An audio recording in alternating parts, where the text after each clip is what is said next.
నమస్తే, welcome to YoYo TV. So ప్రస్తుతం మనతో మాట్లాడడానికి వెంకటరామరెడ్డి గారు ఉన్నారు, వైఎస్ఆర్సీపీ అధికార ప్రతినిధి. సో ఇక్కడ కేసీఆర్ గారి దగ్గరికి మాజీ ముఖ్యమంత్రి సీఎం కేసీఆర్ గారి దగ్గరికి ఆంధ్ర ముఖ్యమంత్రి జగన్ గారు అయితే రావడం జరిగింది. సో దాని మధ్య ఎలాంటి విషయాలు ఏంటని మాట్లాడదాం అన్న.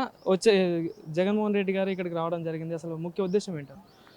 ఎందుకు కేసీఆర్ గారు మొన్నటిదాకా తెలంగాణ రాష్ట్ర ముఖ్యమంత్రిగా ఉన్నారు, అదే టైంలో ఇక్కడ జగన్మోహన్ రెడ్డి గారు కూడా ముఖ్యమంత్రి.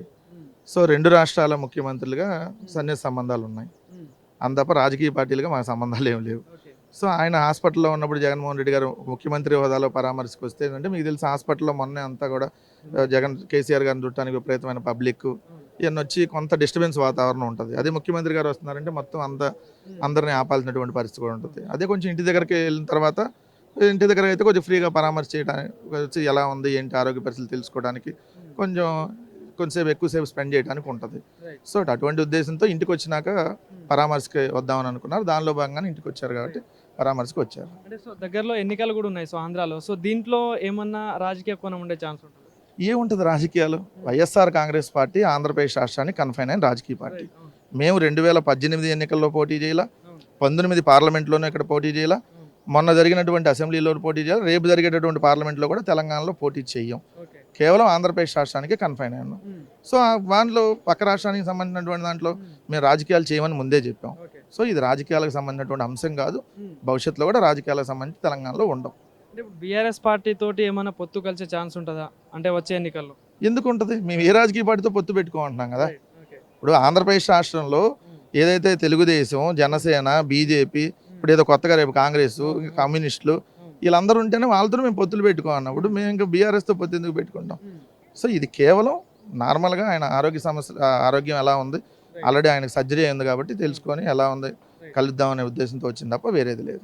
అన్న ఇంకోటి, ఏదైతే ఈరోజు వైఎస్ షర్మిల గారు కాంగ్రెస్ పార్టీలో విలీనం చేసుకొని ఆంధ్రాను పోటీ చేయడం అయితే మీరు కూడా వినే ఉంటారు. సో దీని మీద మీరు ఇచ్చే కామెంట్స్? ఇప్పుడు మాకు వ్యతిరేకం కాంగ్రెస్ పార్టీ.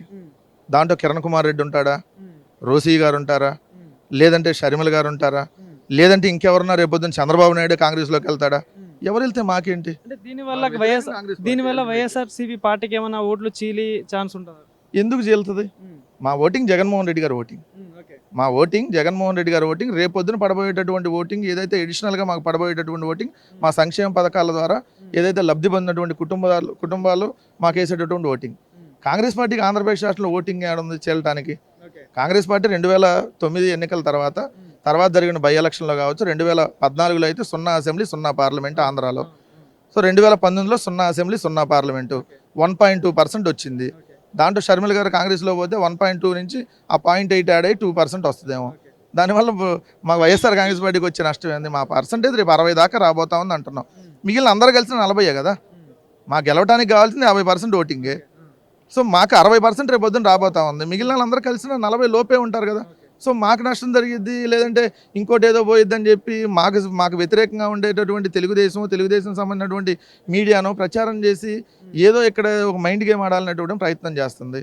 సో కాంగ్రెస్ పార్టీలోకి ఎవరున్నా, ఇక కిరణ్ కుమార్ రెడ్డి ఉంటాడా, షర్మిల ఉంటుందా, లేదంటే ఇంకొకళ్ళు ఉంటారా, ఎవరున్నా మా కాంగ్రెస్ వ్యతిరేకమే.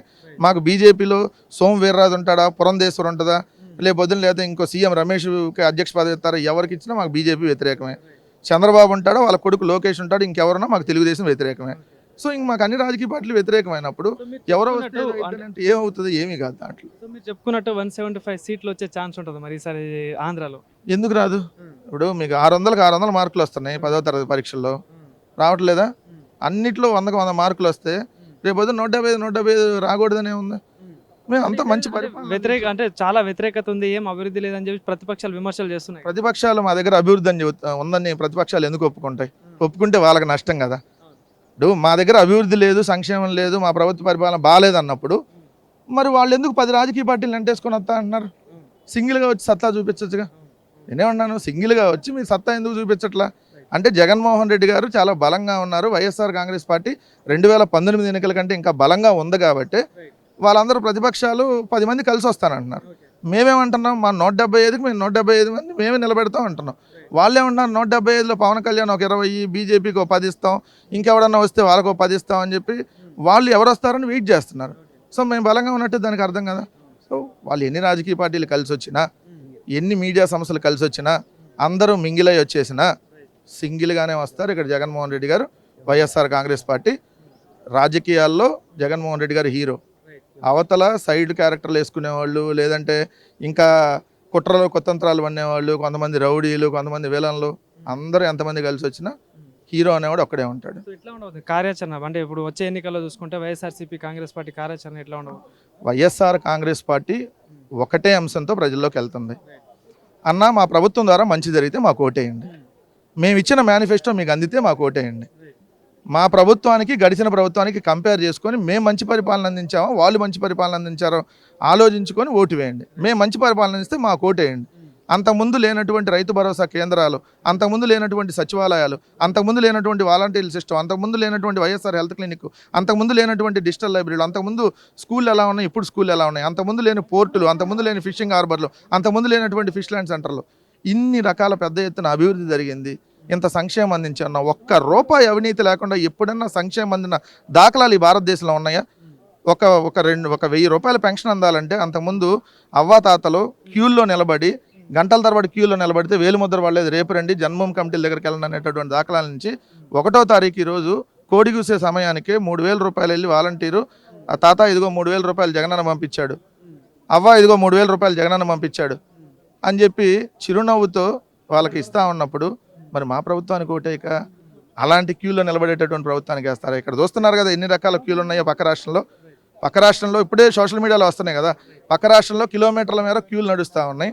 కానీ మా దగ్గర మాత్రం ఇంటింటికి వెళ్ళి ప్రభుత్వం సంక్షేమ పథకాలు అందిస్తూ ఉంది. సో డిఫరెన్స్ అనేది ఖచ్చితంగా ప్రజలకి తెలుస్తుంది కాబట్టి ప్రజలు మమ్మల్ని ఆశీర్వదిస్తారు. Thank you. రైట్.